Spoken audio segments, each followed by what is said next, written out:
Okay, so looking at this monster, I'm going to recopy it. What's the first thing we have to do here? Okay, we do have enclosing symbols, and we have several of them. And when we have more than one item on the same level of priority, we work left to right. So here's our first one going left to right. Its other end is way down here. But inside there, we still have to go through order of operations. So we're looking for enclosing symbols. Here's the next one. Its other end is here.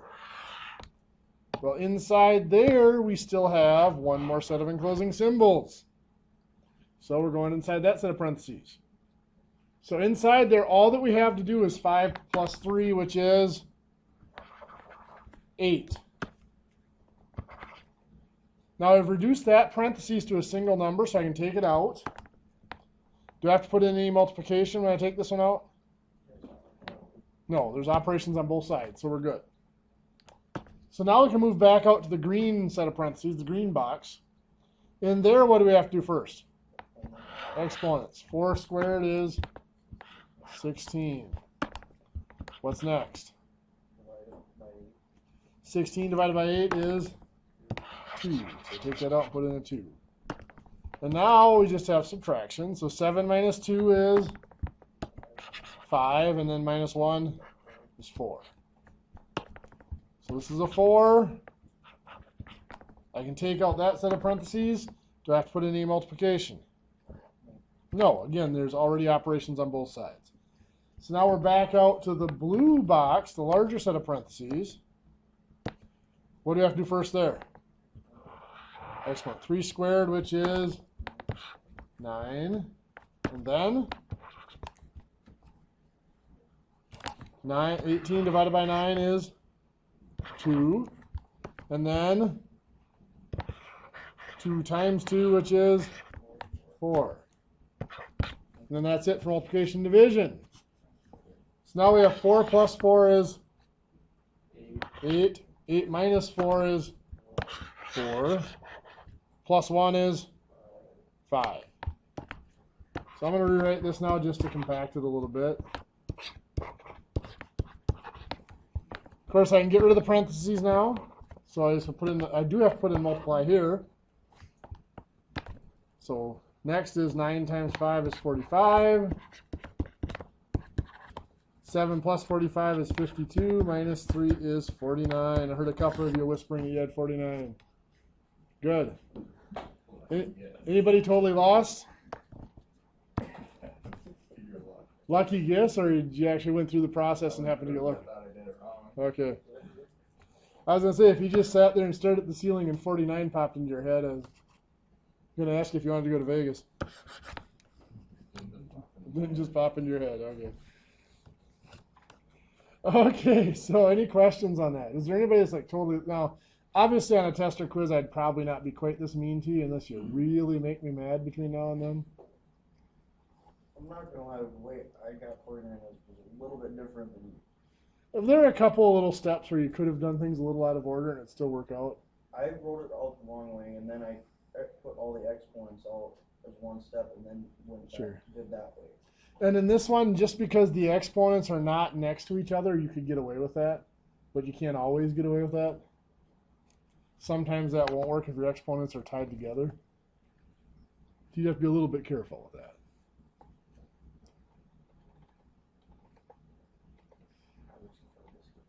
Sure. On the homework from yesterday, does anybody have any questions on that I'm going to go over?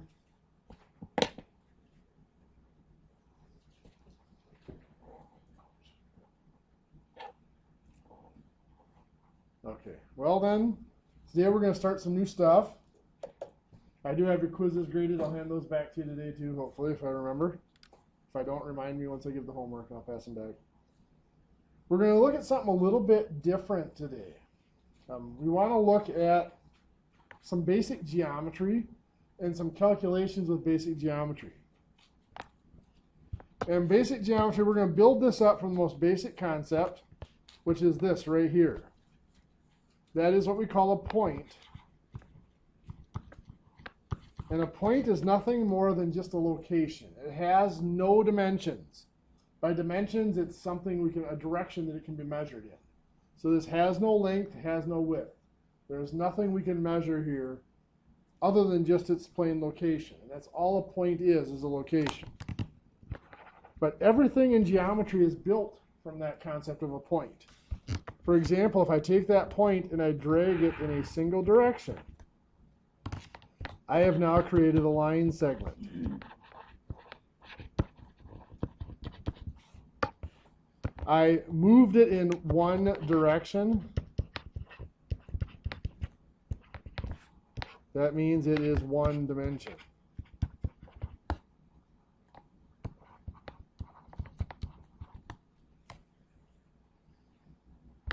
The distance that I moved it is equal to the length of the segment. Now, the way I describe that may be a little different, but no concepts there that should be terribly new to you. But the reason I describe it that way is now using that concept of a length being a distance. We take that line segment, and most of us just call it a line. A true line goes on forever in both directions, but in real life we never deal with true lines. We deal with those segments. So often when we say line, we're talking about a segment. If somebody asks you to measure the length of a line, they're talking about a segment, because the length of any line is infinite. It goes on forever. But anyway, we have this segment defined here as its length being a distance. A concept that we need to define is something called perpendicular.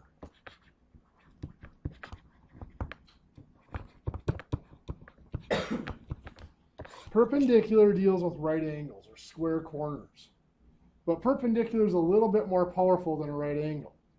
If I wanted to hold my pen perpendicular to the surface of the desk, or whatever here, it's not only at a right angle, but it's at a right angle in every possible direction I could measure it. Perpendicular could also be defined if you're looking at directions, like east is perpendicular to north because they form a right angle. And that's kind of how we're going to use it here. We're going to take this line segment that we created, and we're going to pull it in a second direction that is perpendicular to the first. So we pulled it left to right horizontally the first time.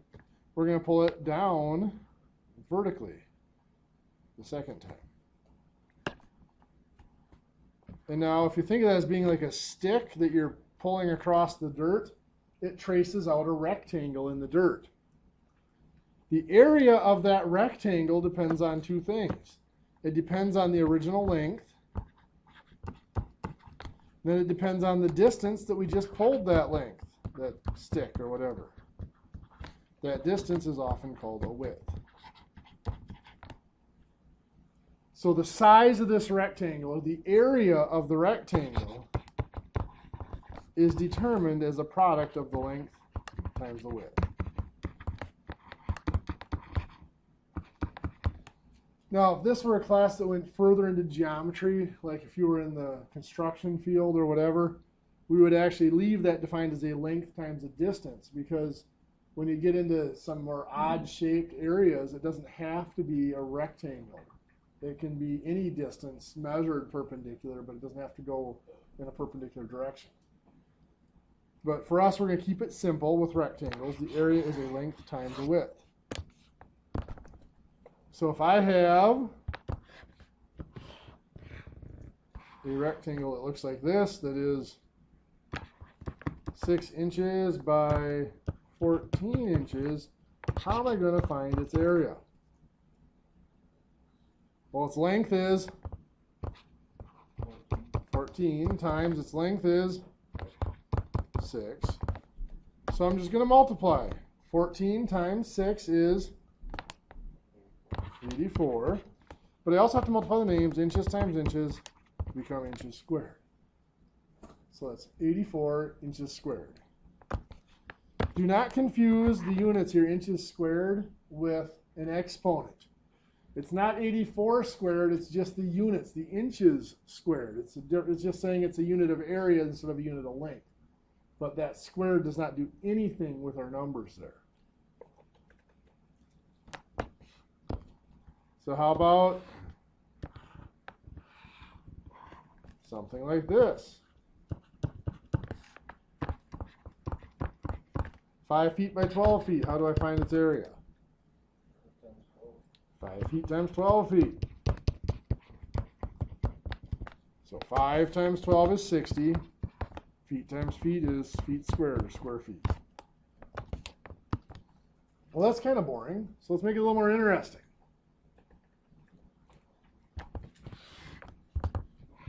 See if boring is good. If you guys haven't learned yet, I always make it worse. It's kind of my hobby. So I've got a 16-inch by 20-inch rectangle here, and it has a piece chopped out of it that's 10 inches by 6 inches. If I want to find its area, there are 2 ways I could go about this. Method 1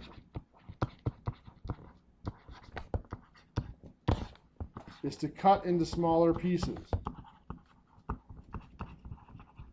Right now, the only thing we know how to find the area of is rectangle. So I'm going to cut this into rectangles. I can cut it across there. And now I have this piece 1 up here. It's 6 inches by how long? Well, 16 minus 10 makes this 6 inches, right? So it doesn't look like it's square, but it is. Does everybody see where I got this 6? Okay. So 6 inches by 6 inches makes that 36 inches squared. Piece 2 down here, it's 16 this way. How much is it this way?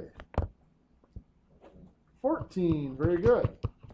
20 minus 6 makes that 14.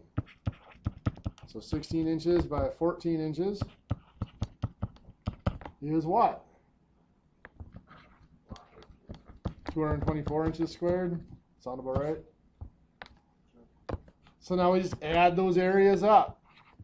Get 260 square inches.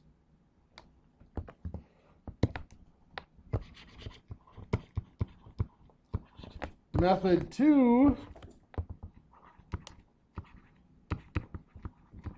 is to subtract from a larger shape. Show you what I mean by that.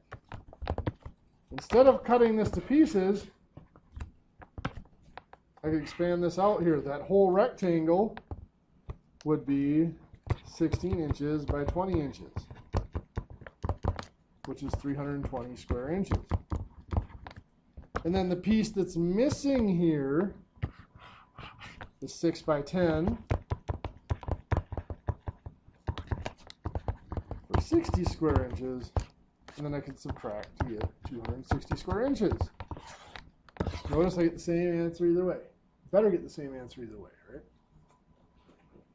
Well, in this problem, it's about the same amount of work to do it either way. There are, in many problems, it's about the same amount of work to do it either way.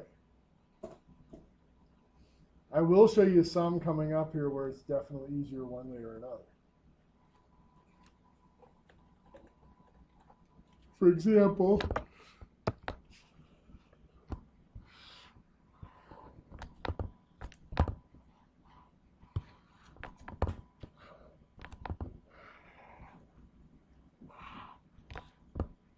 this is straight across here.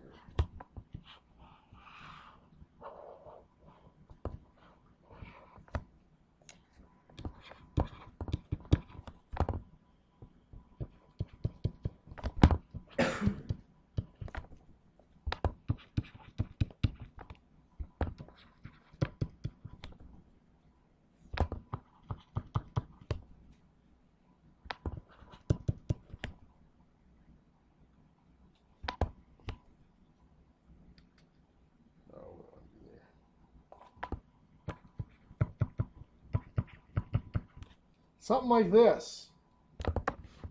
Now there's one missing dimension here, this one. Anybody tell me how to find that?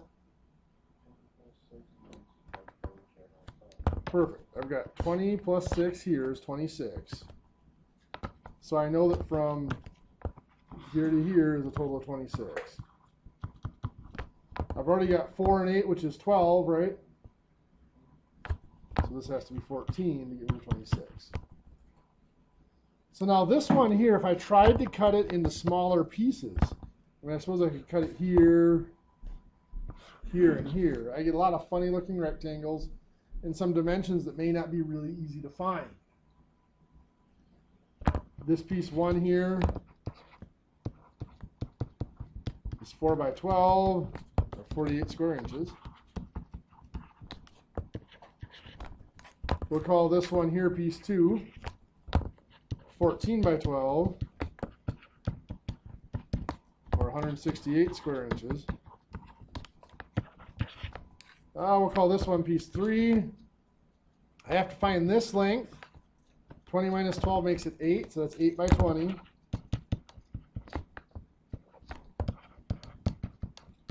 $160 square inches.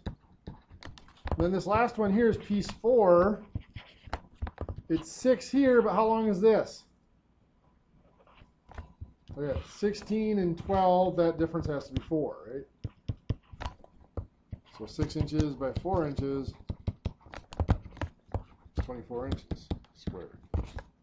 So I add all that up, I get, what is that, 328, 352, 400 exactly. Well, I couldn't do that again if I tried. 400 square inches. Not so bad? Yeah, it's kind of a mess. But what if we had just did this? Put it all together. That whole rectangle is 20 by 26. So I can't use the 20, I gotta use 26. So it's 20 inches by 26. Gives me 520 square inches.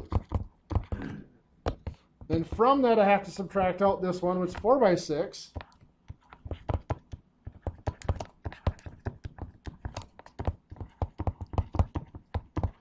And then this one here, which is 12 by 8.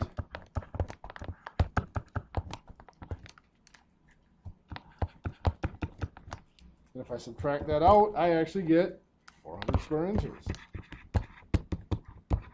To me, that second method, subtracting, was a lot easier on that one. That's not always the case.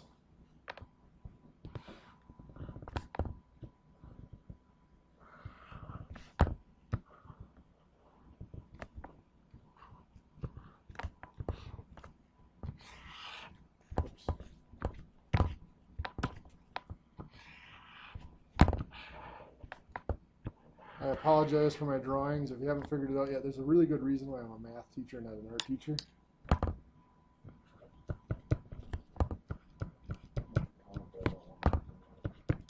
Go ahead, I won't be offended.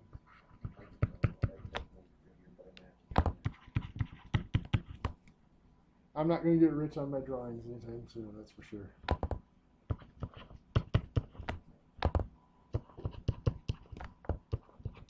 By the way, see you again next semester. Just kidding. Sorry. Okay, so on this one, we still need to find one dimension right here. Can anybody tell me what that is? Well, if I knew what this dimension is, I just have to add that to the 12 and the 4, wouldn't I? So what is that dimension there? 8, good. 14 minus the 6 makes that 8. Plus 12 is 20, plus 4 is 24. So it's 24 inches. Now for this one, if I were to try to fill this in, I've got some kind of weird rectangles to find there, right? So this one's probably just as easy, if not a little bit easier, to simply cut it like that. This one here, maybe I'll cut it across there. So for piece 1 here, I've got 14 by 4.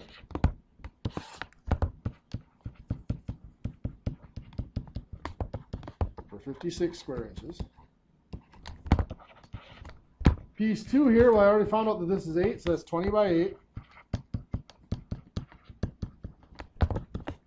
For 160 square inches. Piece 3 here is a little tougher. I have, this is 10 plus 4 is 14. And this from here to here, 8 plus 12 or 24 minus 4, either way is 20. So piece 3 is 20 by 14. Notice I'm being kind of loose with which one I use as the length and which one's the width. It really doesn't matter. So it's 280 square inches. And finally, piece 4 is 4 by 10.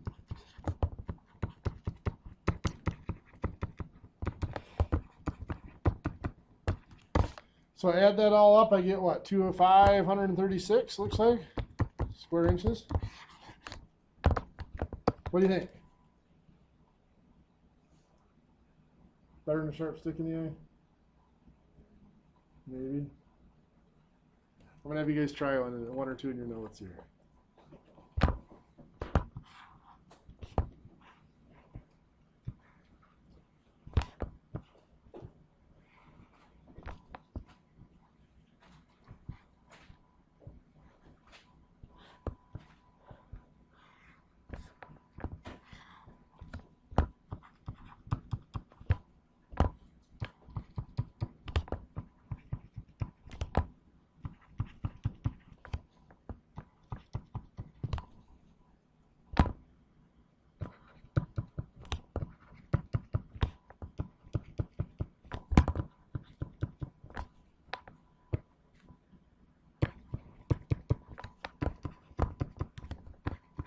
Find the area of that.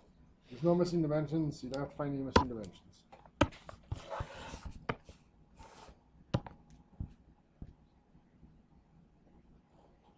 Anybody have a preference on which method you use, whether you cut it into pieces or if you take bigger pieces and subtract them out? Cut it in pieces? Okay. This one actually goes relatively quickly either way.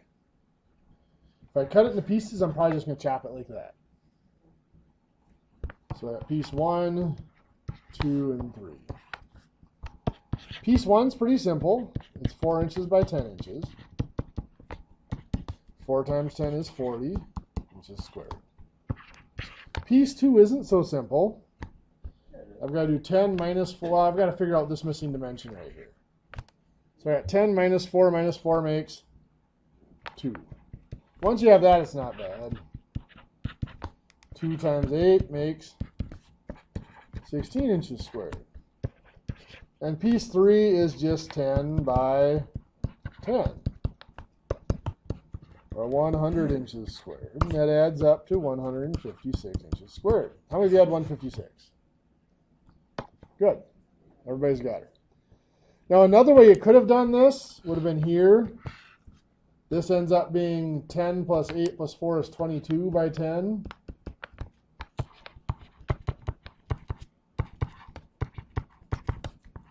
It's 220 inches squared. And each of these is 4 by 8. Times 2 because there's 2 of them. So that's 64 inches squared. You subtract that out, you do get 156. That one's about the same amount of work either way. Did anybody do it that way where you subtracted it out? One of you? Okay.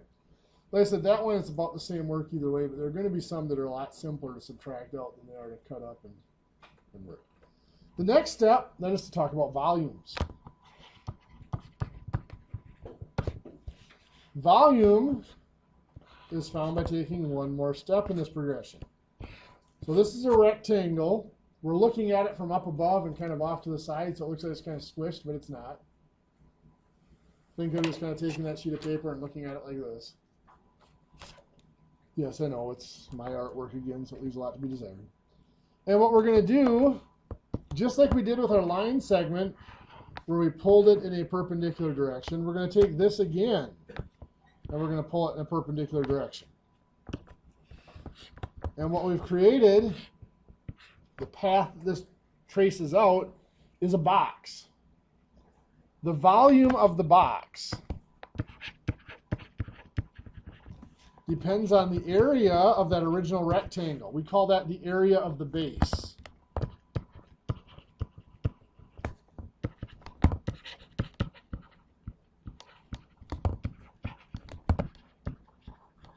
Times whatever this distance is that we moved it.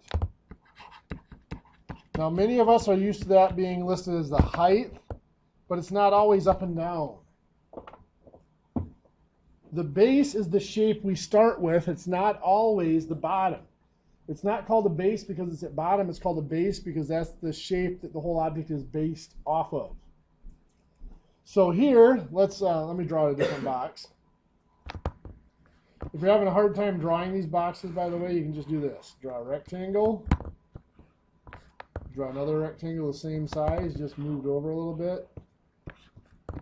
Connect the corners. It's an easy way to draw it. Okay, so let's say we've got 12 inches here, 6 inches, and 8 inches. The base of this could actually be any side because any of those rectangles could be used to create the object. So we are going to use the bottom. The area of our base is 12 inches by 6 inches, which is 72 inches squared. So then our volume is going to be the 72 inches squared times that distance of 8 inches, which is, what, 576 inches squared? Inches cubed, I should say. We got inches squared times inches is now inches cubed. Now, a lot of you have been taught the formula. Volume is length times width times height. When it's a box like this, this works just fine. The length times width is just the area of the base. The reason why I teach it as the area of the base times the distance is because we can run into things like this.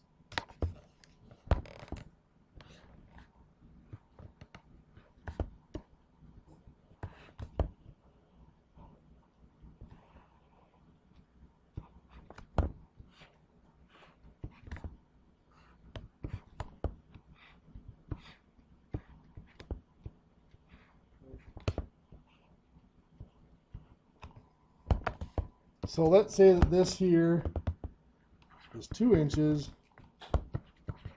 this is 10 inches,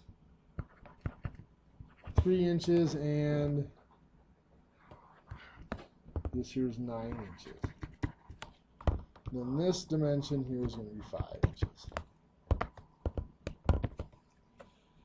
What shape is this whole object based off of? Now, when I ask that, what I'm asking is, what shape can I grab onto and slide through the whole object? What side of it can I grab onto and slide in and out? Well, that would be this T shape, right? If I were to grab onto that, I could slide it down to the bottom, pull it back up to the top. It's going to slide. That side will slide in and out of the object. Does that make sense? In other words, if I slice this object at any point, if I slice it like here, it's still going to form that T shape, right? Does that make sense? The T is the base. Now, in this case, it's also the bottom, if you wanted to think of it that way. So my first step to find this volume is to find the area of that base. Now I'm going to cut it like this to make two pieces. So I have piece 1 is 10 by 3, or 30 square inches. Piece 2 here is 9 by 2, or 18 square inches, which adds up to 48 inches squared is the area of my base. So now my volume is going to be found by taking that area of that base, 48 inches squared, times what dimension? 5 inches. The 5 inches is my distance. You got it. So 48 times 5 is 240. Square inches times inches is inches cubed. So you can see that base is not always a rectangle. So length times width times height is not always the best way to do a volume. But if you find the area of a base, you multiply it by the height relatively easily. Now the examples I've done so far, the base has been on bottom. That's not always true. We can have something like this.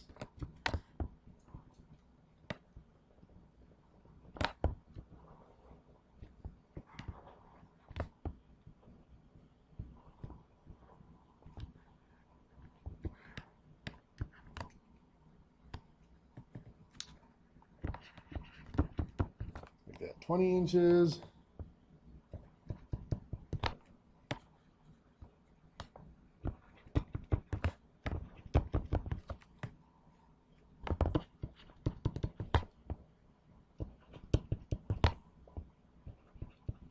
Way I was kind of taught is it's not the base, you go with the face.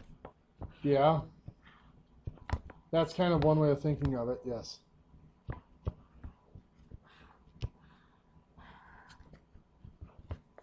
Yeah, it's not the bottom, it's the face. It's the side that, it's called the cross section. It's the shape that is present everywhere in the object. And in this case, this is the shape that's going to be present everywhere in the object. So I can slide that in and out, or I can cut the object and it's going to cut to that shape. Let's just pull this 2 inches here. So here again, we have a volume, but it's not a box. To find the volume of this, we need to find the area of a base. The base of this is the one I highlighted there in yellow. So I'm going to find the area of that base. I'm going to cut it like this. So I've got 1, 2, 3 pieces. Piece 1 is relatively simple. It's 12 by 4.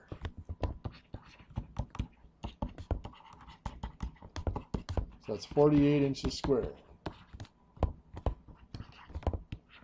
Piece 2 here is a little trickier. This is 8 inches. I have that. What's this dimension right here? 12 minus 8. I have 12 here. I subtract 8. That leaves me with 4.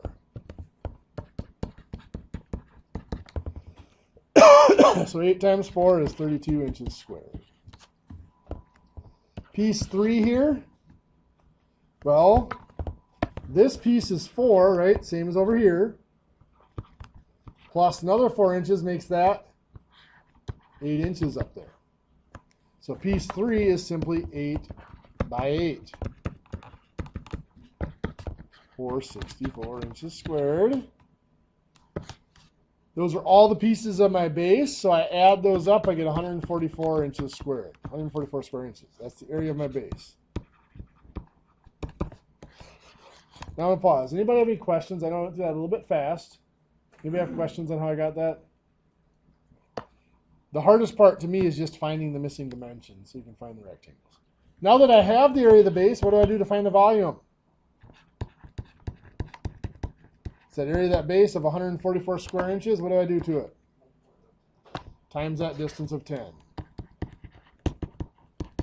So 1,440 inches cubed, cubic inches.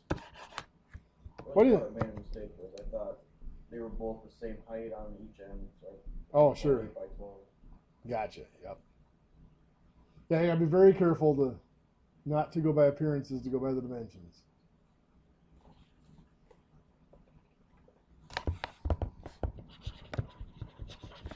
In your book, page 17 through 19, it's going to be 1 through 39, the odds. I'll give you guys this next 9 minutes here to get started on it.